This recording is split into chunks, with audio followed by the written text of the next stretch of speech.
Welcome to another in our series of podcasts from the Dolby Institute and the Soundworks Collection. This is in our series of conversations with sound artists, and I'm super happy. I'm here with my partner in crime, Michael Coleman, and we are in Santa Monica at the studios of Naughty Dog Games. And today we're talking with Rob Krekel. How's it going? Lead sound designer, and Philip Kovatz, the audio lead here at Naughty Dog. Morning, glad to have you guys here. Welcome to our humble little show here. Yes, welcome to our humble little theater. Yeah. We're here at this amazing, screening room at Naughty Dog's, and this is just an amazing. I'd love to hear some stuff in this room at some point. Yeah, absolutely, we can make that happen. So tell us a little bit about Naughty Dog and about what you guys do here. It's funny, I've actually started working with Naughty Dog, not at Naughty Dog, but with Naughty Dog back in 2004 when I was at Technicolor Interactive. And started working with then the audio lead Bruce Swanson on the Jack series. And once I worked on Jack 2, Jack 3, and Jack X, ended up joining Sony back in 2006 to Sony Santa Monica Studios as a sound design manager there on the God of War series and some of their external titles. But I kept friends with Bruce, and our studios are friendly together, and ended up helping with Uncharted 1, then moved over to be senior sound designer on Uncharted 2, and then after that shipped and then God of War 3 shipped, Naughty Dog asked me to come over to be a co-audio lead for the other project they started called The Last of Us. And so I officially joined Naughty Dog in August 2010. So. And Uncharted is really that's kind of the franchise for you guys, right? That's the biggest game title. It's one of our biggest game titles. I mean, I think luckily we're working at a studio that has kind of played top of the game since PS1 days with Crash. Started with Crash Bandicoot, Jak and Daxter for PS2, Uncharted for PS3, and also The Last of Us. And now we're moving on to the fourth and possibly final installment of Uncharted with Uncharted 4 Thief's End. Awesome, and we just got a private little demo of Uncharted 4, which of course we're not at liberty to discuss any of the details about. But I think it is awesome. I think it might be enough to actually convince me to go out and buy a PS4, which is it was just stunning, and it sounded awesome. Thanks, guys. Very high praise. Thank you very much. Yeah, absolutely. So I mean, I'd love to hear a little bit about your approach to game sound. Well, I'm somewhere in the middle between like the creative sound design, actual sound artist, and the technical. I really get off on the technical implementation side. And that's really the thing that kind of like separates us from more traditional sound design with film or TV. And like a big thing for us in Uncharted 4 is like this Jeep is a big part of the game. And in a film you'd cut it to picture, and it's you have a bunch of pass-bys and a couple ins and outs, and you're pretty well covered. For us, we had to go record all the traditional stuff as well as a ton of onboard stuff, and we went so far as to record it out in the desert on an open-air dyno, so we didn't get any reflections from a garage or anything. And that's the fun part of recording, but then the technical side is more like, how do we get it to play in game and respond to players? So the players controlling the gas and the brakes and all, the hand brakes, so they can skid, they can slide, they can burn out, they can do all the things that you can do in a car. And I worked very closely with Jonathan Lanier, our audio programmer, to come up with all the systems behind the actual sound assets to drive that stuff.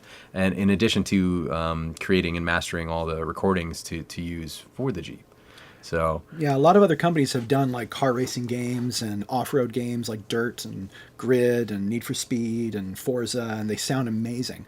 This is our first time where we're actually doing a player-controlled vehicle, besides since Jak X. Jak X, yeah. And that was kind of a different beast because I think we were kind of doing event-based audio. This time we're going into like granular synthesis and full physics-driven model for the game. And it's really detailed and it's really hard. So the guys that do a great job on this are amazing. But we're going to try and do a few different things with this to kind of make it a more off-road experience. It's not really a racing game. Yeah. So I'm just curious about that because obviously I come from the more traditional film post-production model, and that's just mind-boggling to me. Like how do you interact with the guys who are doing the back-end tech stuff to make sure that that what you're doing is actually going to be executable? And I'm sure as you go through that process, you're learning about, the technology is enabling us to do that, so that must also dictate part of your sound approach as well. It definitely does, and it really helps actually that Jonathan, our programmer, is an audio guy. So we're able to communicate somewhere in the middle. Like I said, like I know enough tech speak to him at a more technical level, and he knows enough audio speak to talk to me as an audio guy. Right. So that really helps our communication a lot. But he basically says like, "What do you need from me? What do you need from the game to like? What do you expect?" And I tell him like, well, I expect, the pitch to change over time as the speed increases. I expect to be able to crossfade between like a slow, medium, and fast tire loop. I expect the RPMs to go up and fall, like sounding naturally. And so he kind of takes all that in and then goes back and looks at what numbers he has to give me, what knobs, we call them knobs here, what knobs he can give me to kind of drive my sounds. And then let me just middle. ask you about that. When you talk about like what he can give you in terms of, is that because of like bandwidth issues, or is that less of an issue now? It's not bandwidth. It's basically how the physics engine is actually like driving the car itself. So okay. The actual code that makes the wheels spin, like we get numbers from that we can like plug into our audio individually engine per wheel. Right. And then we can go, okay, the right wheel is spinning at 20 miles an hour, and then what does that mean for audio engine? We can use that information to say, well, at 20 miles an hour, it's in the medium loop, and it's somewhere like maybe 2 semitones above its bass pitch, and we have this like amazing curve editor that we can draw like curves in to actually like change the pitch or the volume over the information that we get from the programmer. So like the RPMs or the miles per hour or whatever the numbers that we happen to get. Right. And to expand upon the information and where we get it, one of the things that really makes our job a lot easier here at Naughty Dog is the fact that the audio, well, I shouldn't say the audio, the studio itself is behind us 100%.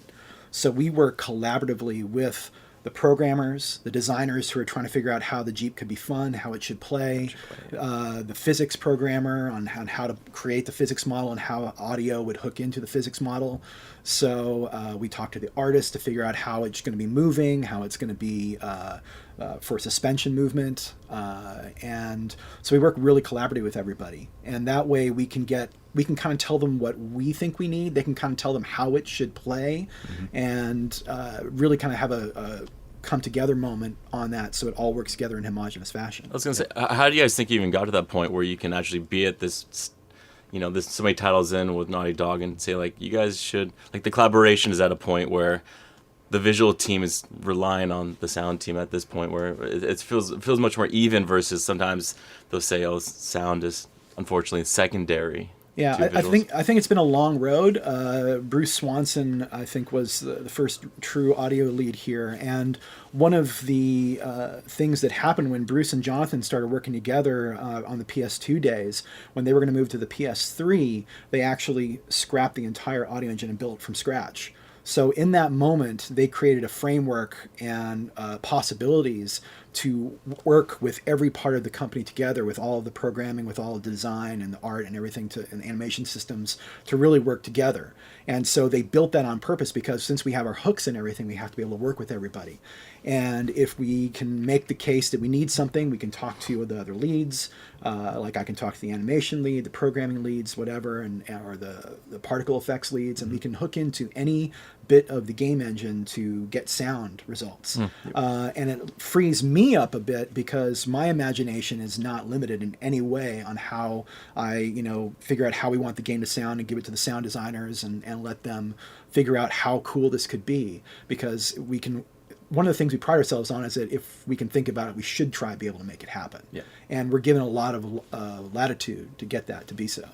Well, one of the things that just immediately struck me, even as you were walking us around, was like how important your physical space is to that sense of collaboration. Yeah. Because certainly, my background from the days when I was running Skywalker Sound, we'd be up in Marin County at the ranch working with a picture editorial team in LA or New York or London. Sure. And, you'd get these, it was just, there was always issues with communication. But it was stunning walking around here. You said there were, 200, 250 people? Yeah. And you're all in one space on one floor of one building. And I think that's got to have a huge impact because, if you just talk with people as you walk, down the hallway, and you have these, these conversations, and everybody's in the same place working on. And it's also, I think, really important to kind of the DNA of Naughty Dog that you guys are really working on one title at a time. Correct. Yeah. All our thought is bent on one thing. And yeah, we can walk wherever we need to. All of the cubes are low, so you can see people's faces, you can see at their desk. You can yell across the They're studio. still hiding pretty well, though. They do a good job.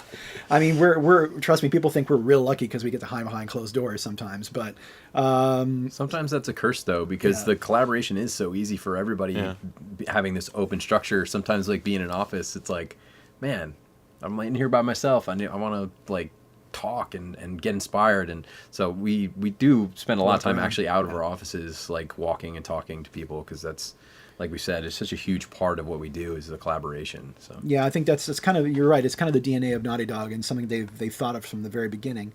Not to take away from people who do work remotely. There are very successful titles out there that work with remote people, and there's a lot of new technology and communication possibilities for people to collaborate over distances. But there is still something to being able to knock on a door or walk up to somebody and say, hey, I've got an idea, or just be able to touch base in that sense instead of waiting for them to respond. Yeah, you don't have to schedule a meeting for next Tuesday. Exactly. Yeah, exactly. And one of the other things that I think is a little bit different about Naughty Dog, and we kind of pride ourselves on it a bit, is, and there's nothing wrong with it, but we don't really have producers here. It's a very flat hierarchy. What does that at Naughty mean? Dog. So, and how is that possible? yeah, exactly. So our structure is kind of, we have the two co-presidents, Evan Wells and Christophe Balestra. And under that, we have the two directors, or game directors. One's a game director, one's a creative director. Bruce Straley is a game director, and Neil Druckmann is a creative director. There are a couple of technical directors and art directors, but they're kind of in their own discipline. Traditionally, I would be called the audio director, but we really kind of call me audio lead here. But the leads underneath kind of handle both creative and production. So in a sense, I'm the audio producer, plus I handle content, plus I'm responsible for everything that comes out of the speakers, and I pretty much mix the games as well. So it's there's a lot of stuff that rides on our shoulders, and we're kind of hired and encouraged to be on top of everything and work together with a lot of people and seek out the information. We also have a new kind of internal social network, technical social task network called Tasker, which Christophe Balestra actually wrote himself. So we can look at all their tasks that are needed. We can communicate not just by email. Actually, the email is cut down a lot because Tasker says, oh, hey, the foreground art lead is working on a new AK-47. I should add Phil onto this because he's going to have to add sound to it. So I can look at that. I can start adding tasks to a sound designer and say, oh, we're going to need reload. We're going to need shells. We're going to need gunshots. Maybe we need to record, these kinds of things. And I can track those stats. We can put pictures, video, game shots, anything we want in there to keep things up to date and always rolling live, which really keeps the game development in kind of a really organic structure. I guess what's your review process? Who is giving you guys feedback per se? Is that at the top level, or is it across the whole studio then? So my direct reports would be Bruce and Neil. So I report to it's kind of almost like a film structure. I would be the post-production supervisor for a film. Neil would be the director. Bruce is also the director, kind of like they handle different sides of things, more creative, like a design for Bruce, and like the creative and script and storytelling for Neil. Yeah, Bruce is like the gameplay guy. Yeah. Okay. So they give us feedback and they let us know kind of where they want to go with things, and I take my job basically is to make them happy, plain and simple, make sure their vision is fulfilled.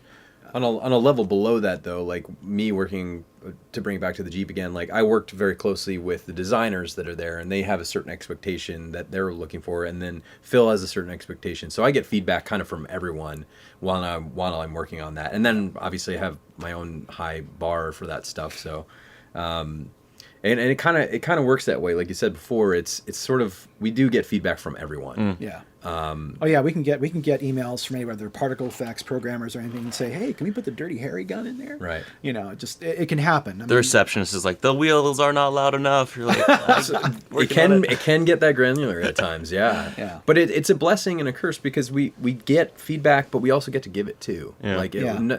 that's the no producer thing. It's like we can talk to anybody about any system. Like we're all gamers, we're all creative people. Like we all have opinions, and so if something doesn't look right or doesn't play quite right, like we can comment on that just as much as people can comment on sound, Yeah. which is pretty awesome. Like Yeah. that's rare that you're like allowed to do that. Yeah. Yeah. Rob, have you spent your entire career in game sound, or how did you come into this? Yeah, I mean, more or less. I went to school for sound design and also game design. I have a BFA in both. When I was in school, I fell in love with Pro Tools and fell in love with sound design, but I was also a huge gamer, and I was looking at like jobs. I'm like, oh, game sound looks like it's expanding, and I love games, so yeah, game sound design. I want to do that. what year was this around? This was in 2005. Okay. So I've been pretty much in the industry ever since then. I started at EA in early 2006. And then I've kind of hopscotched across the industry, a couple of layoffs here and there, and thankfully ended up here. That does which, happen. I mean, before I was at Naughty Dog, I was a huge fan of Naughty Dog. I played all the games on PS1 and PS2, and then even on PS3, like Uncharted 2, which Phil was senior on, was one of my favorite games, like of all time, and one of my favorite sounding games. So to get to come here to work on Uncharted 3 was like a dream, and now it's just like every day doesn't feel like work. We So saw it's the pretty shrine awesome. that you have with Phil. We know. We understand. Yes. We know. Oh God, let's not office. talk about that. So. Would you guys say that there? I mean, is there a kind of a distinctive sound for a Naughty Dog game? I would say yes, but if I had to qualify that or quantify that, it would be hard to do. I would say we go for kind of a hyper real pulp kind of sound. So you know, we love movies like Indiana Jones. We love Star Wars. We love you know, Richard King movies. We love, you know, those Yeah. types of environments to build from. And so we try and keep things grounded where they need to be, but we're not afraid to kind of push it into, you know, very designy moments where they need to go. And I guess part of the magic is knowing where to flip that switch. And we try to keep the focus on the story and keep the focus in context with sound, because context is king here, Yeah. and story is king here. So it's kind of knowing where to go and how far to take it. Yeah, I got a real sense of that during that, you know, the Uncharted 4 demo that you played for us. And again, we're not going to give anything away, but there, you know, it's hyper detailed. There's Yeah. so much stuff. I was going to say the one word I would use to describe Naughty Dog sound is detail. Yeah, and and it's Bruce really Swanson was huge and it's on really really specific. But then, you know, there's a moment when, you know, our character gets into some trouble and may not make it out, and it really becomes, it was a very abstract moment of sound design as well, which was just really awesome to, you know, awesome to take in, because it also was sort of a pause in the moment, like, you know, a pause in the chaos of the game, and you're like, and it was just smartly designed. It was good storytelling. Oh, thanks. Which I was just really impressed with. That would have been Mr. Rob. With that being said, like, how much influence can you give or show up in the game of dynamics so that you can create those moments? Is it dictated by the story, or are you guys able to kind of suggest some of those Yeah, dynamics? are you able to say to, you know, your creative director, you know, like, if you do this, that'll give me a great opportunity to do this with the sound. Yeah, I would say a lot of the fight for dynamics happened when we did The Last of Us. When I was working with Neil on that project and Jonathan Lanier, our audio programmer, we really looked at the type of story we were telling, where it was a very quiet world, a very dead world, and it was a very emotional, and we needed, you know, it's a little bit of a horror game in the sense of an adventure game, survival action. So there needed to be those jump scares. There needed to be those moments where things got big and then got really, really quiet. So most games like God of War that I've worked on and other ones usually are kind of sitting at 10 to 11 all the time. Yeah. And you don't really have anywhere to go. And that was intentionally designed to have a lot of dynamics. And that was a really hard sell, actually. And because they expect to hear certain things, and I had to say no, just wait. It's going to be quiet here, but we're going to have a place to go, and I had to prove that case by examples and doing demos and that. Well, I can imagine, because your development cycles are so long. Yeah. That one of the things that I would really see over and over in the film business is, because we were at the tail end of the process. Yeah. A director and an editor had generally lived with a movie for a year or two before they even got to the mixing stage. Yeah. So, in a sense, you forget like what worked about it in the first place because you've been living with it for so long. Sure. So the knee jerk thing is just, well, let's just make it louder. Because and I try to make it quieter. Well, and I can imagine it's even worse with your guys because I mean, you guys, in many instances, you guys have been working on these games for a couple of 2 or 3 years before. Yeah. So kudos to you guys for fighting that fight. Do you find that are you educating directors a lot on what you can do with sound? Yes, absolutely. Every chance we get, designers, programmers, directors, everybody. Really, everybody, yeah. We try and work with everybody and try and show, because I think when it works, everyone becomes a fan of it. Whether it looks good, sounds good, whatever. If it helps tell the story, if it helps the game, then they become a fan of it. Yep. And to go back to your earlier point where you're saying, like, I'm a big fan of Randy Tom, and I know his motto is to try and get in as early as possible. Right. As a sound designer in film, and sometimes it's hard to do so, and sometimes it's easier to do so depending on where you're at. Being on site with the game and being involved with the directors early on gets us a chance to really kind of get into their head from the very early design points and storytelling and their first scenes that they shoot and motion capture, performance capture, to get into their head of what they're looking for and try new things. So we try to push not only sound but technology and new ways of coming at problems. And there's always problems that come up during the game development which you never can plan for, that you have to try and fix. We're in essence creative problem solvers first and foremost. But it's interesting to be able to go from that beginning and keep kind of seeing what works, seeing what doesn't, and then kind of adding to it and subtracting from it all the time. And then you kind of find at some point in the project you're in the pocket. Right. And you kind of have to learn to recognize where that pocket is, and at that point you have to make that direction. That decision. This is the direction we're headed, and go with that.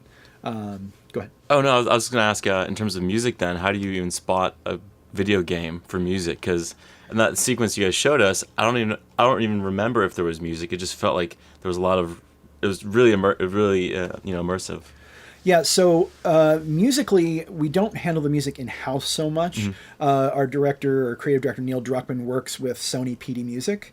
Jonathan Mayer is our producer, and Scott Hanau is his music supervisor and editor on the game. And this game, we're working with Henry Jackman as the composer. Wow. And he is awesome. Yeah, he's really, really good. And he loves this kind of genre. He loves this game. He works really well with the guys.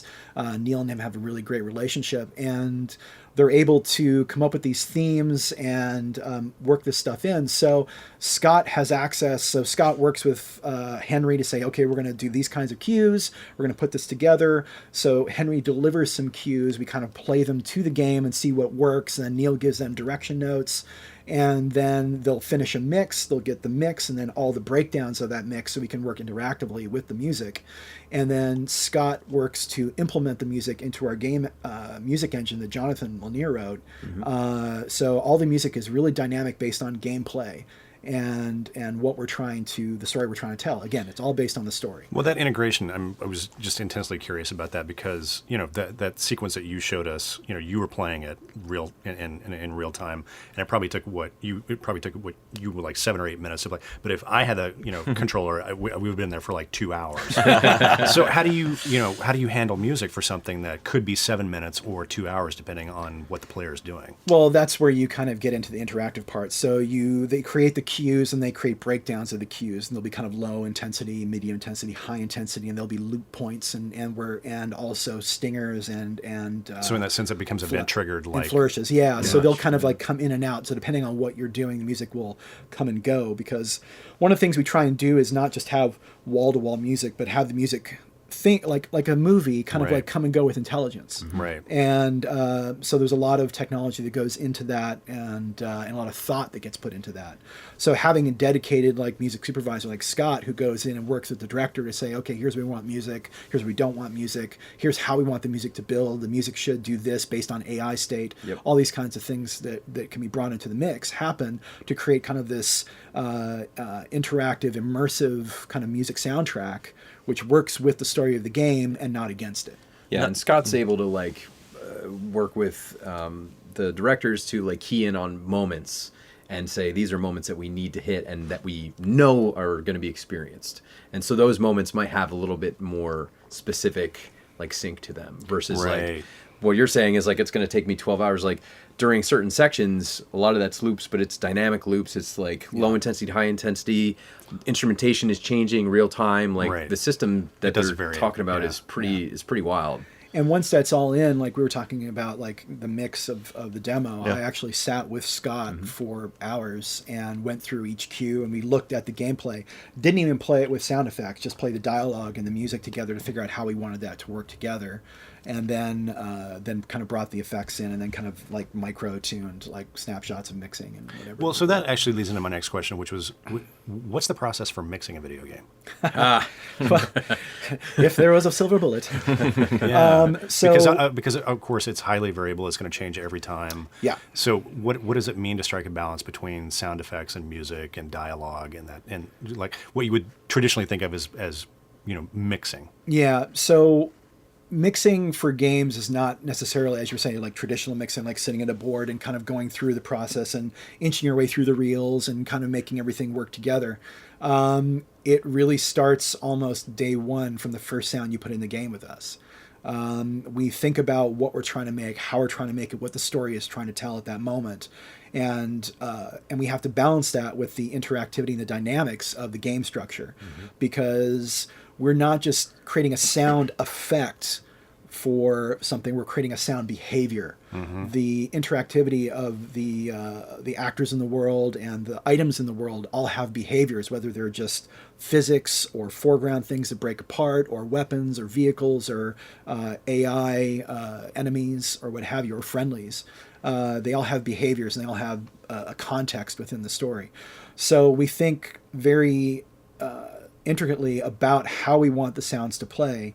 And Jonathan has given us this amazing system of metadata for the sounds. So every single sound that gets played in the game has anywhere between 50 to 60 points of metadata that tell how we feel the sound should behave. We give it a mixing fader. So I have a bunch of virtual faders that I have. And right now I think I've got something like 35 groups that I'm working with individually. Basically submixes. Submixes. And I was about to say, it sounds like object-based mixing. It yeah, is. kind of. It Yeah, is. It is. And so I can move those ad hoc as need be. I can create snapshots. I can, like kind of like VCA mixing in a way. But we try to find a way with our system, which we're very lucky to have, that about 80-85% of the game kind of mixes itself if we do it right. Right. Interesting. Okay. Because when you're mixing something that's 8 to 12 hours long, or in the case of The Last of Us, 15 to 18 hours long, trying to find like a month of time just to do a final mix is not really viable. So what happens then in terms of the surround aspect of, because what we experienced in your room was a surround, Full 5.1. follow 5.1, which honestly, like we were asking, like how many people are going to experience it in this amazing, format. So I guess the question really is like, do you start with the idea of doing a surround mix and then it folds down basically? How do you describe that then? Yeah, we definitely think of the home theater experience as the core experience at this point in time. So 5.1 is the target. We do, of course, support 7.1, and we have 7.1 listing environments, and especially in the theater, to view it back.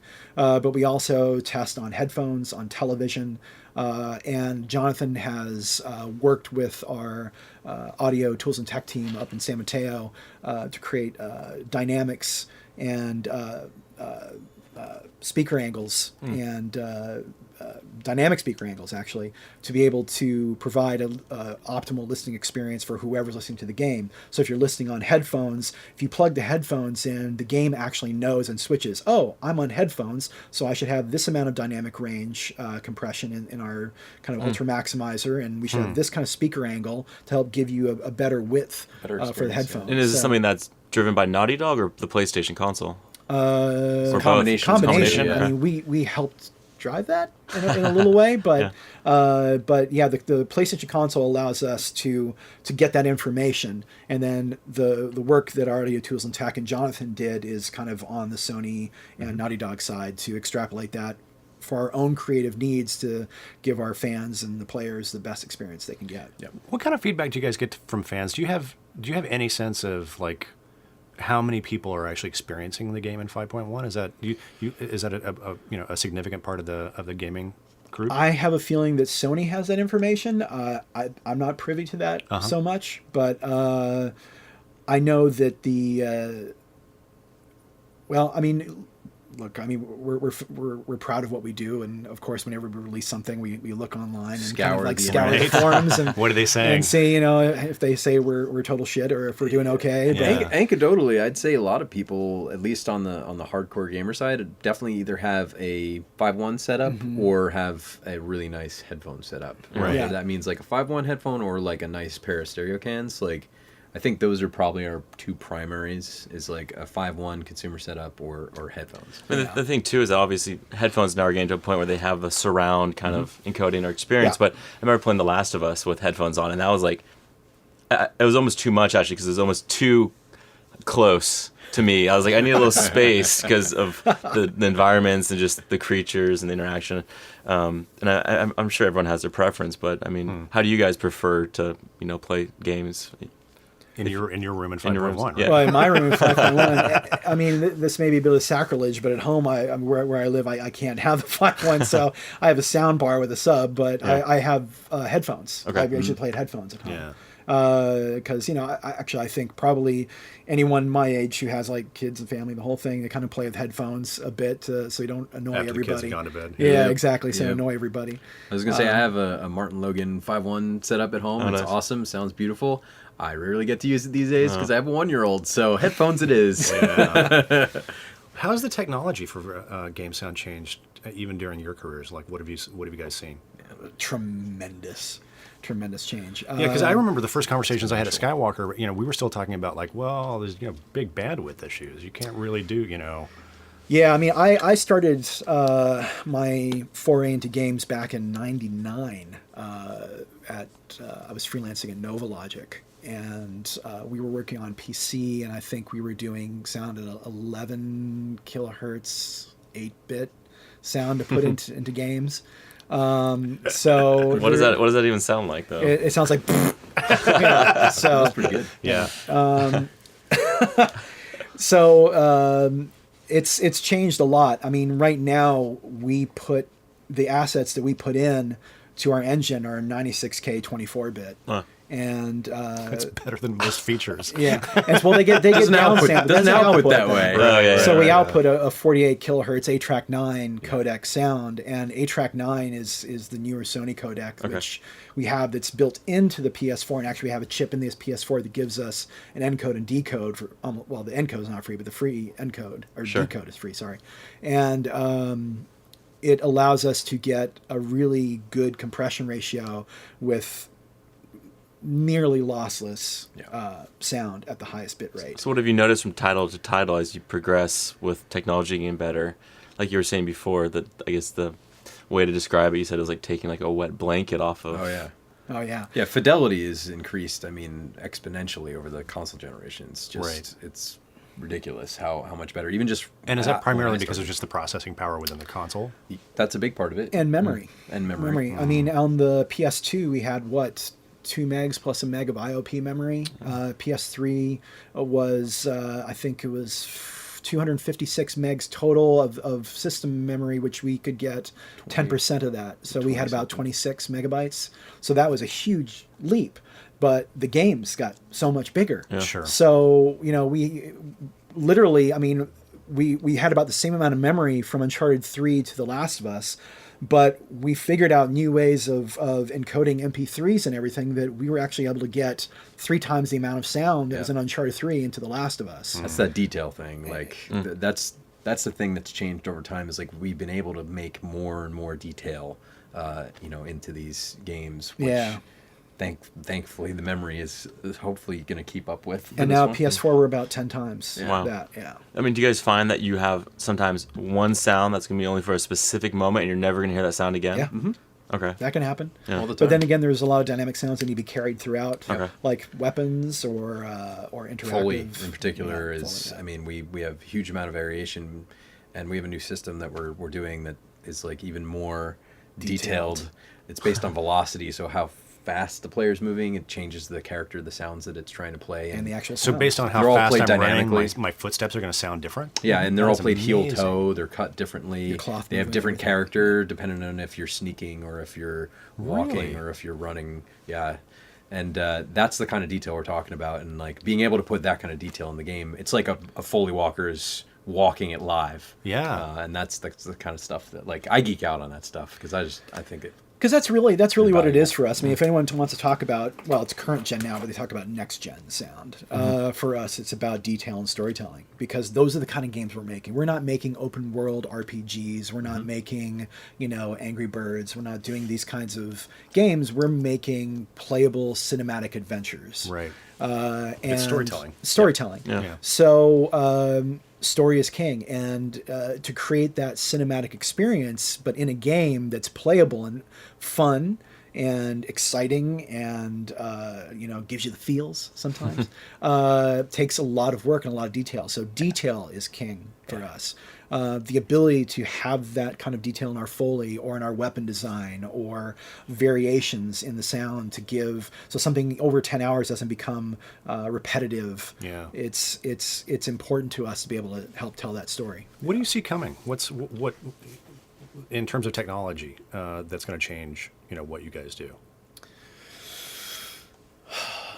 I know that there are new advents in home theater like Dolby Atmos. There's 3D audio for VR Right. that's coming. We're not working on any kind of VR experience right now. We're set doing these kinds of games, but I know that the work that the people are doing they're pretty excited about that, and I think it'll be interesting to help immerse a player in that kind of environment. So it's really kind of exciting where VR is going with Definitely, sound. yeah. In that, and with the object-based kind of audio, which allows you to kind of pinpoint sounds throughout the world instead of just kind of saying, oh, it's just that angle direction-ish. Right. And I Rather don't- than a flat plane, like getting getting elevation height, and height and depth, and also Yeah. the interesting thing, especially for because we're obviously very excited about Dolby Atmos for VR. Yeah. And I think in terms of gaming, it's the same thing. Then a whole nother kind of world opens up for the director and the storyteller about I can actually use sound to direct the attention Yeah. of the player, of the person who's experiencing it. Yeah, Get them I to actually think- turn their head in a specific way to look at this thing. Yeah, I think that's exciting for us in a way too, because even though our games may be somewhat linear, we try and keep it wide. So you give the player options, and part of those options is height and depth. Right. And so there's a lot of verticality to our games. Nate's a great climber. I don't know how he got those muscles to work the way he do, but they're crazy. And so that's actually kind of an exciting thing, is to figure out how we could possibly use that in the future Yeah. for our titles to give that experience. Well, the other thing that I noticed, especially from the demo that you guys just showed us, I mean, when I got to Skywalker in '99, we started having these conversations about video games, and there was such a hard line between cinematics versus gameplay. Yeah. At that point, and certainly we were only initially just talking about working on the cinematics. Sure. But that line seems to be just obliterated in what you guys are doing. yes. Yeah, that line has significantly changed with the PlayStation 4 and with Uncharted 4. Even back to The Last of Us, we had a delineation between movies and gameplay. And now with Uncharted 4, we are moving to a full real-time environment. So all this, what we call cinematic movies are actually in-game engine and actually happening right there. And it actually has opened up this interesting dynamic gameplay-wise where maybe a movie doesn't have to be as long and more of the Right. story can be handled in-game, and you can actually have kind of a storytelling moment, some gameplay, then another storytelling moment, and let the player still have control over camera or movement. And While we pause for some exposition. yeah, exactly, exactly. Yeah. I mean, you want to have those story beat moments; they need to happen. So, but it kind of frees the designers to let them tell the story in interesting and new ways than just kind of saying, "Okay, well, here we're going to go to this destination and play a movie." Right. You Yeah. know, so What can you guys say about just character dialogue? Because there's a lot of kind of your main characters, and you have the environment, the world. Like just in the stuff you showed us, there were probably 24 interactions with just people that were in that world. Yeah. So how much of it's scripted, and then how much of it is just kind of sandbox? If you go there, you hear it, type of thing. Most of it's sandbox. Okay. We work with the writer Tom Bissell, and he writes a lot of these lines. And I mean, he wrote a majority a of ton of stuff that you didn't even get to see. Wow. Okay. That's there for the player if they so choose to interact. yeah, the demo was a demo, but when Yeah. the game finally ships, it'll be much more open to Yeah. explore. And so yeah, there's moments, there's a whole script we tried to figure out what we were trying to do for this French-speaking market, and we have Tom and Josh, and Neil is also writing a majority of the story-based work. Yeah. But the enemies all have their AI and things they need to say or can say and react and work with each other. And there's a lot of the quips that Nate and Sully have together, and Sam, the back and forth between the main characters. And a lot of that happens, sometimes via ad lib when they're in the studio. Yeah. And we just find these great little moments that they say something really kind of cool and wasn't even scripted and gets added in. What's the I'm kind of curious, like in terms of the timeline and the workflow. Is it like animation? Do they go in with the actors first and record the dialogue and then do the animation off of that, or Yeah. what's the process? Yeah, so most of the work is done in performance capture first. The story is written, the scripts are created, and they're like, okay, this looks pretty darn good, so we're going to go in and get the actors in and go to our motion capture stage and Playa Vista and do full performance capture. So All the dialogue's recorded on the stage while they're performing. So they're actually moves. performing They're it. performing with each Yeah, other. we But how actually much? have- I mean, how loose is that process? I mean, if they get a great idea with the actors on the mocap stage, can they actually Yep. run with that and do it? Yep. I think Uncharted is probably famous for that. Amy Hennig, before this, was extremely collaborative, working with Nolan North, who is Drake, and Richard McGonigal, who's Sully, and the rest of the cast. They're famous for ad-libbing Right. a lot of what the character of Drake is Yeah. came from Nolan. Yeah. So. Interesting. And Troy Baker now is part of the cast. Yeah. He was our lead on The Last of Us, and he's playing Sam in this game, and they love playing off each other. And so we actually have two like head-mounted DPA mics just right off their forehead right here, one for live, one for safety, and so we don't have to worry about the dynamics of their performance. They're allowed, it gives them all the freedom to Yeah. do what they need to do, and that's all handled into a Pro Tools session and sent back to us to work out. We clean it up and get it into the game and test it out. And see Are if it you works. generally able to use that, or do you have to bring people back to do a little? No, little we ADR touch use up from probably time to time? 95 to 98% of all that. Yeah, interesting. A lot of the ADR that we do is either there was a change in script, Sure. and they wanted to change something. Of course, they can change the animation of the mouse to Sure. do whatever they need to do. Or once the levels start coming online from design, and you have more of the script of all those in-betweens from the motion capture that happen, bring the actor in, and they have a script to say all these gameplay lines, because we want, as we said before, we want a lot of this gameplay or the story to happen in gameplay, Yep. not just in the movies. But that's where they get a chance to ad lib to the actions, because they're Right. watching the gameplay happen. Right. And so if you have someone who's really fast with quips and great at ad libbing, and they just come up with these really awesome ideas that are in the moment, and then we just kind of pick through them and figure out what works. And how do you? I mean, what about foreign language versions? So we work with our partners at Sony Computer Entertainment Europe, And we, once we get the script done, we have Amy Puckett, who is our localization manager, and she gets those scripts and we send them together, and she sends them off to Ski, which is Sony Computer Entertainment Europe, and they have relationships with different studios in different countries, and they cast the actors and they work the scripts, and then they record them, and we have, once we work out our mastering for the dialogue, we give them the information on how those lines should be. We get those lines back. All the EQ values. All the and EQ that, values, and volume. also Wow. spatial values for Exactly. where. Yeah. And- So you kind of deliver kind of a traditional M&E track as well for them to integrate that dialogue Correct. into. Traditionally, yeah. yeah. Traditionally. It may be a bit different now with the movies kind of being more interactive, but we'll kind of see where that leads us. We're not there yet. Right.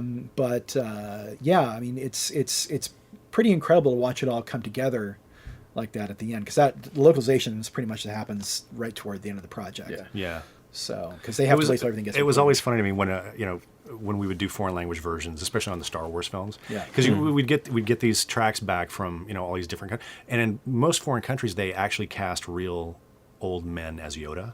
So it's not Grover's voice anymore. It's like some 85-year-old chain smoking Italian guy voicing Yoda. Right. Yeah, that's almost Watto. It was, yeah. So it was very, very. I'm sure you guys must have a similar kind of thing when you hear stuff back. It's like, wow, that's an interesting. Oh yeah, That's an interesting take on the character. Because on The Last of Us, our audio or dialogue supervisor Jimmy Barker, he would kind of let us into when he'd hear something funny.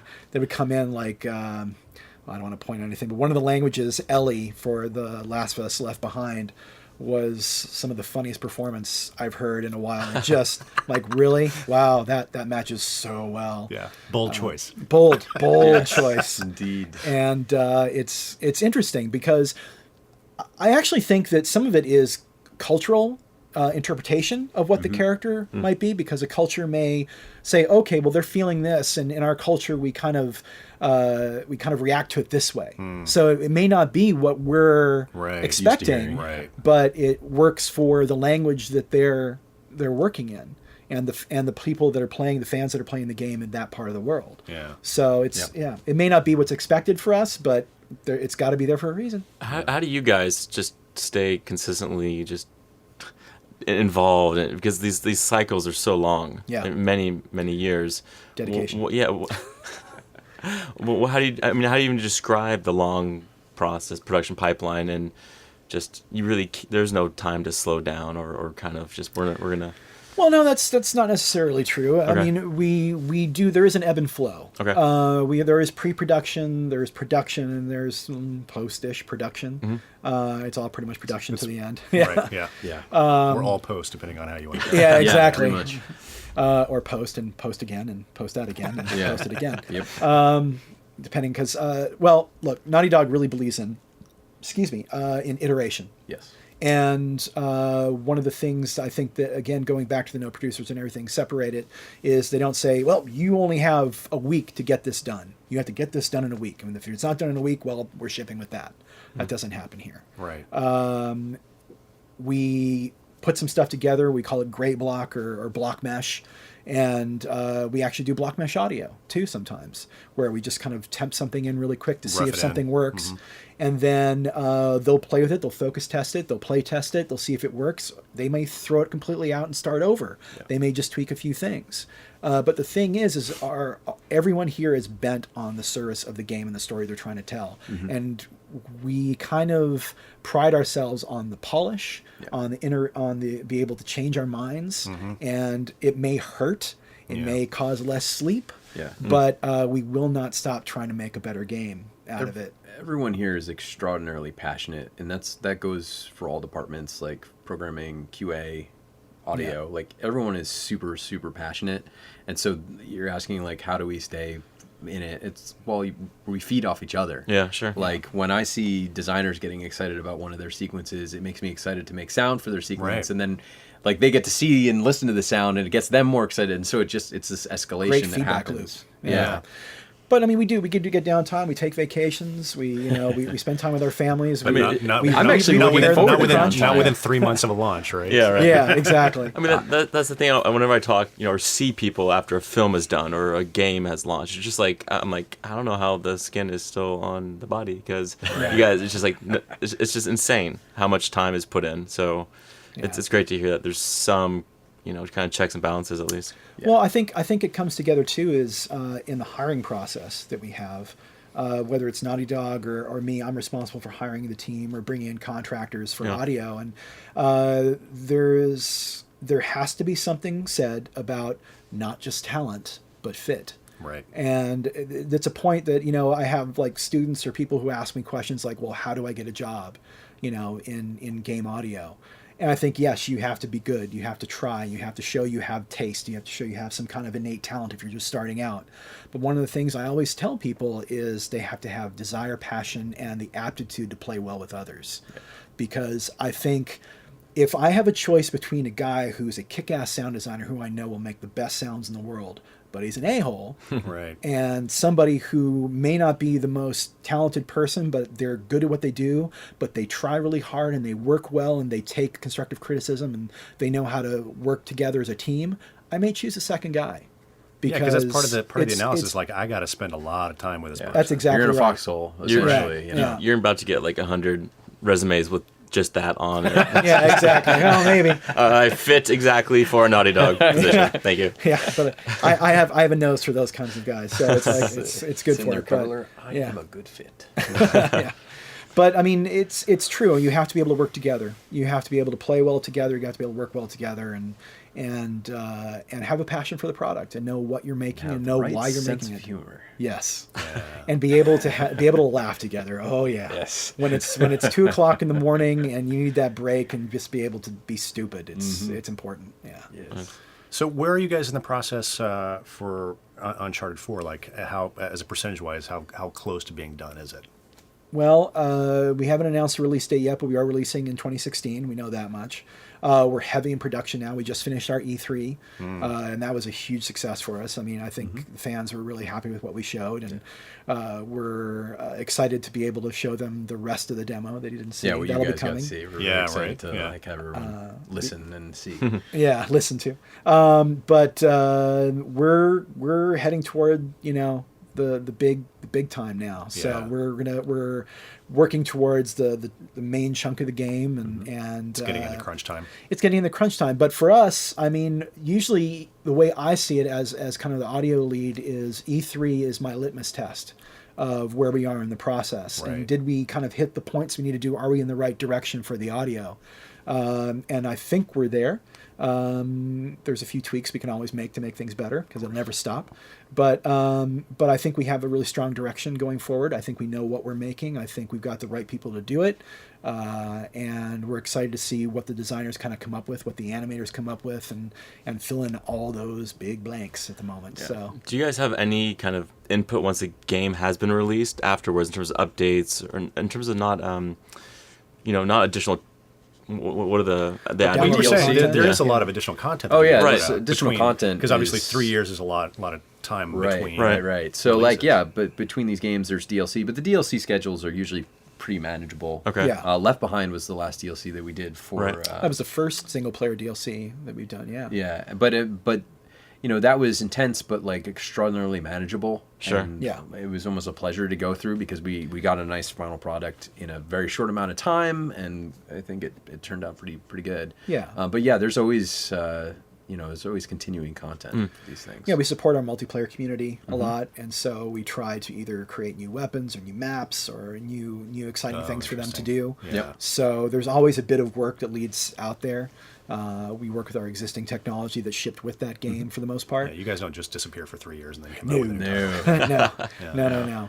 No. We always kind of like finish this thing, you take a breather, and then start pre-production on what kind of comes next. Yeah. So Well, based on what we saw, I mean, I cannot wait to to get. And I'm not a gamer, so you guys like that's the great litmus test is You will be. right. Yeah, exactly. Yeah, I'm motivated to go buy a PS4 and get ready for Uncharted 4, which I think is gonna just blow the doors off.